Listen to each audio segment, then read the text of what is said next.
Hola, ¿qué tal? Soy la doctora Olivia Lugo.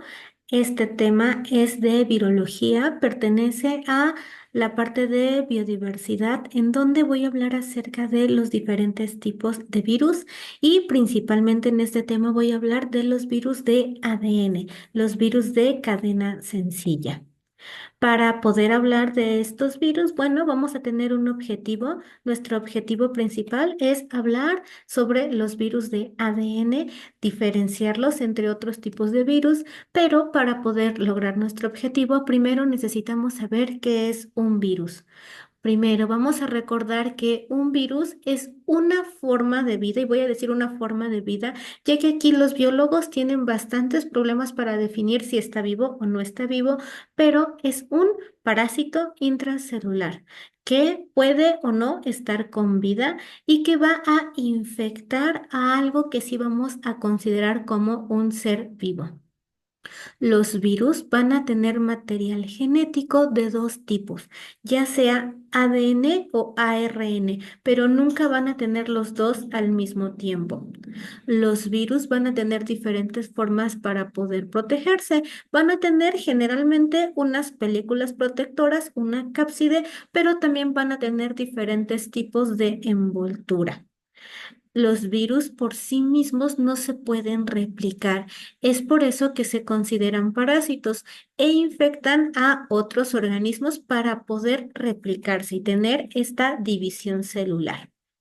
En cuanto a las características generales, vamos a saber que los virus tienen diferentes formas de clasificarse, de hablar de ellos y también diferentes formas y estructuras. Si nosotros observamos esta imagen, nos vamos a dar cuenta que en esto vamos a tener la comparación de una bacteria. Esta bacteria se denomina E. coli y es una clásica bacteria que prácticamente como biólogos, como investigadores, vamos a conocer. Esta E. coli, si nosotros la comparamos con otros virus que aquí también vienen con diferentes tamaños, nos vamos a dar cuenta que los virus son mucho más pequeños. Estamos en el orden de los nanómetros, pero en el orden de los 110 nanómetros podemos encontrar algunos más grandes como el ébola de 970 nanómetros y algunos muy, muy, muy pequeñitos como el poliovirus de 30 nanómetros. Y vamos a encontrar algo muy parecido a los virus que se denominan los priones. Estos priones van a ser proteínas que van a ser capaces de poderse replicar. Sin embargo, pues estos van a quedar un poquito fuera del tema. Muy bien, entonces ya sabemos que los virus como tal no se pueden considerar como tal como un ser vivo, ya que no se pueden replicar por sí mismos. Sin embargo, sí son capaces de transferir su información genética utilizando el material de otros organismos. Muy bien, tenemos entonces también diferentes formas en las cuales nosotros vamos a poder clasificarlos. Una de estas formas tiene que ver con su forma, con su tamaño, pero también una clasificación muy singular que se llama la clasificación de Baltimore. Uno de los primeros criterios para poder clasificar a los virus tiene que ver con su genoma. Como yo se los mencioné, los virus solamente tienen dos formas de poderlos sintetizar o pasar su información, ya sea por mecanismo de ADN o por mecanismo de ARN. Nunca podemos tener los dos al mismo tiempo. Es por eso que su primera clasificación, debido a su genoma, es la forma más sencilla de poderlos diferenciar. Bueno, también tenemos otra clasificación de acuerdo a su tamaño. Tenemos, como lo mencioné, algunos muy pequeñitos y algunos como el del ébola bastante más grandes. De acuerdo a la forma en la que los recubren, que puede ser de acuerdo a su cápside, si es que tienen cápside, o de acuerdo a la envoltura, si es que tienen o no tienen envoltura. Esta cápside nos permite, por un lado, conocer su simetría. ¿Por qué? Porque debido a esta simetría y estas proteínas, nosotros vamos a poder conocer su forma. Sin embargo, cuando hablamos de envoltura, hablamos del recubrimiento de la cápside y esta no nos va a dar por sí mismos su forma. Ahora, vamos a hablar de la siguiente clasificación que tiene que ver con la genómica y es la forma en la cual nosotros vamos a tener esta secuencia, pero de nucleótidos, adenina, adenina, adenina, timina, timina, timina. Esta entonces es la secuenciación o la clasificación genómica. La siguiente es la clasificación de Baltimore. La clasificación de Baltimore depende entonces de esta forma en la cual vamos a pasar nuestro material genético de ADN a ARN, finalmente a proteínas. Si recuerdan, el dogma central de la biotecnología, de la genómica, nos dice que nosotros siempre vamos a partir de algo que nosotros conocemos como ADN. Este ADN lo vamos a transcribir y lo vamos a pasar a ARN y finalmente este ARN va a pasar a proteínas. Pero ¿qué pasa con los virus? Los virus van a tener diferentes mecanismos y diferentes formas de replicación y de incorporar su material genético para que ellos puedan infectar una célula y también la puedan pasar a otras generaciones. Por lo tanto, esta clasificación de Baltimore va a estar más enfocada en la forma en la cual vamos a pasar esta información. Y por último, tenemos la información taxonómica. La taxonomía nos habla de esta información también genética, pero que está más relacionada con el árbol filogenético y qué tanto está relacionada una especie con otra especie, qué tan cercanos son unos con otros. Muy bien, ahora hablando únicamente de los virus de ADN o de DNA, vamos a tener una primera clasificación de acuerdo a su forma. Vamos a tener la más sencilla que va a ser la icosaédrica. ¿Qué es un icosaedro? Pues va a ser esta forma en la cual nosotros vamos a tener una forma poligonal en donde vamos a tener ciertos vértices y dentro de estos vértices que se van a formar de acuerdo a nuestra cápside, vamos a tener envuelto nuestro material genético. Y si recuerdan, también tenemos entonces envolturas. Vamos a tener a los que están desnudos y vamos a tener a los que están envueltos. Entonces, aunque tenemos icosaédricos, vamos a tener algunos desnudos y algunos envueltos. Bueno, nuestra siguiente forma van a ser los helicoidales. Estos helicoidales generalmente van a estar en forma tubular y esta forma tubular van a estar envueltos como si fueran eslabones, un pequeño espagueti que en donde nosotros vamos a tener nuestra información genética.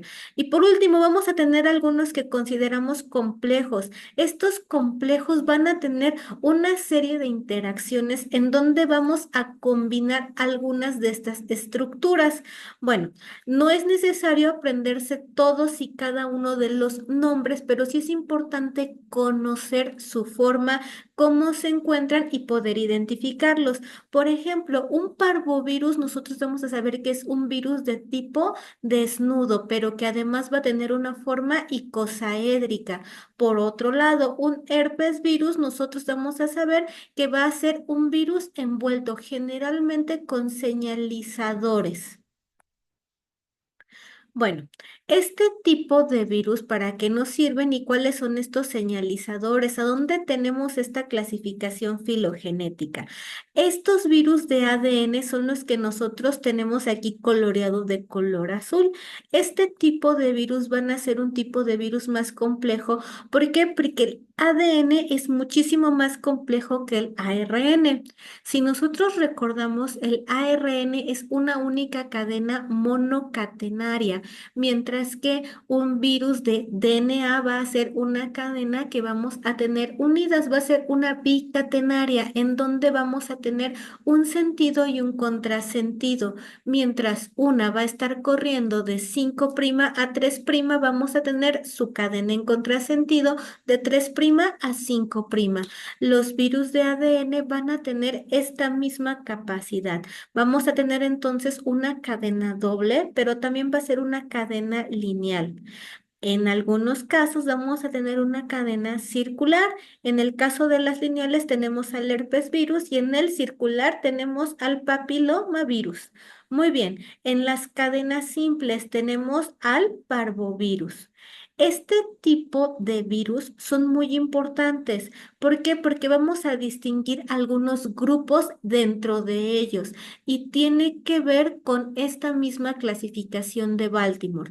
Esta clasificación nos habla de la forma en cómo vamos a codificar su información. Y para que nos quede claro, los voy a hablar un poco más adelante de esta clasificación y cómo pasamos nuestra secuencia. Pero para poder ver esta siguiente clasificación, vamos a ver que también tenemos de acuerdo a cómo se encuentra, de acuerdo a si está envuelto o desnudo. Y quiero ir a la parte donde nosotros vamos a clasificar por Baltimore. En este caso, cuando nosotros tenemos una clasificación de Baltimore para nuestros virus de ADN, vamos a tener tres: el grupo uno, el grupo 2 y el grupo 7. En este tipo de clasificaciones van a tener una forma muy particular donde nosotros vamos a pasar nuestra información. ¿Cómo lo vamos a pasar? Pues cuando nosotros tenemos un virus monocatenario, vamos a poder enviar esta cadena para que se codifique en la célula hospedadora. Pero ¿qué pasa cuando nosotros no tenemos una doble cadena o nosotros tenemos una cadena sencilla? Esto ocurre generalmente con un tipo de virus que se denominan bacteriófagos. Un bacteriófago es un bacteriófago que infecta principalmente a bacterias. El ejemplo es el bacteriófago T9, que generalmente va a tener un cuerpo estructurado para poder inyectar su material genético directamente a las bacterias. Entonces, ¿qué es lo que va a ocurrir allí? La replicación va a iniciar a partir del ADN y vamos a utilizar las mismas enzimas que va a tener su huésped. Por ejemplo, la ADN polimerasa o la ARN polimerasa. Depende del lugar a donde nosotros estemos iniciando. En este caso, nosotros tenemos el grupo 2 donde tenemos una cadena sencilla de ADN y ya vimos que ahí tenemos un bacteriófago. Este bacteriófago vamos a tener un signo más. Este signo más nos está hablando del sentido de lectura en el cual nosotros tenemos nuestro material genético. Ahora, en esta primera parte de este grupo 2, vamos a pasar de una cadena sencilla a una cadena doble. Y en el momento en el cual nosotros tenemos nuestra cadena doble, nosotros podemos pasar a nuestro proceso de transcripción, pasar de DNA a RNA para finalmente tener nuestra síntesis de proteínas. ¿Qué ocurre con el grupo uno? Pues con el grupo uno nosotros no tenemos que pasar con esta síntesis. Directamente nuestro virus va a tener nuestro material genético de doble cadena. Vamos a utilizar nuestras ARN polimerasas de nuestro huésped y vamos a pasar directamente a RNA para tener nuestras proteínas. ¿Qué pasa con el grupo 7? Si se dan cuenta, en el grupo 7 nosotros vamos a tener algo bien particular que se conoce como una retrotranscripción o una transcripción en reversa. ¿Por qué lo tenemos así? Porque nosotros podemos tener un ADN que puede estar en un contrasentido. ¿Qué es lo que está pasando aquí? Nosotros vamos a tener una transcripción reversa. Aquí vamos a romper todo el dogma central de la genética y vamos a tener entonces un cambio de sentido para que ahora que tengamos este cambio de sentido, ahora sí podemos llevar nuestro material genético a nuestro RNA y finalmente convertirlo a proteínas. Muy bien, entonces, teniendo en cuenta qué es lo que ocurre con todo nuestro material genético, nosotros vamos a poder clasificar a nuestros virus de acuerdo a su forma, a su tamaño, a su replicación, pero también vamos a ver que tenemos diferentes especies. Estas especies de virus de ADN, pues son bastante diversos, por llamarlo de esta forma, y no están tan bien estudiados. ¿Por qué se debe? Bueno, en el caso de los bacteriófagos sí están más estudiados, principalmente porque son los virus que afectan a las bacterias. Sin embargo, los virus de ADN sí los podemos encontrar en el ser humano, pero no son tan comunes como los virus de ARN, que son los principales virus que afectan al ser humano. Entre los virus que nosotros tenemos, pues tenemos algunos tipos de parvovirus que afectan principalmente a otras especies. Vamos a concluir. ¿Qué es lo que nosotros retomamos de esta pequeña lección? De esta clase nosotros ya sabemos que tenemos virus y de estos virus vamos a tener un virus de ADN. Los virus de ADN pueden ser tanto monocatenarios como bicatenarios. Los podemos utilizar o más bien ellos van a utilizar la maquinaria del hospedador. Vamos a tener diferentes formas en las cuales los vamos a poder agrupar. Algunos de estos virus tienen impacto clínico, generalmente van a infectar al ser humano, van a ser los menos, pero van a tener un impacto biotecnológico importante, debido a que los virus de ADN son bacteriófagos en muchos casos y pueden infectar algunas bacterias. Algunos, como el geminivirus, van a afectar plantas y también tenemos un parvovirus que puede afectar a humanos. Muy bien, con estas conclusiones y con esta información vamos a generar una actividad de integración. ¿Qué actividad vamos a generar? Vamos a clasificar de nuevo, pero ahora ciertos virus puntuales. ¿Qué les toca a ustedes como alumnos? Vamos a investigar un poco más de virus de ADN de cadena sencilla.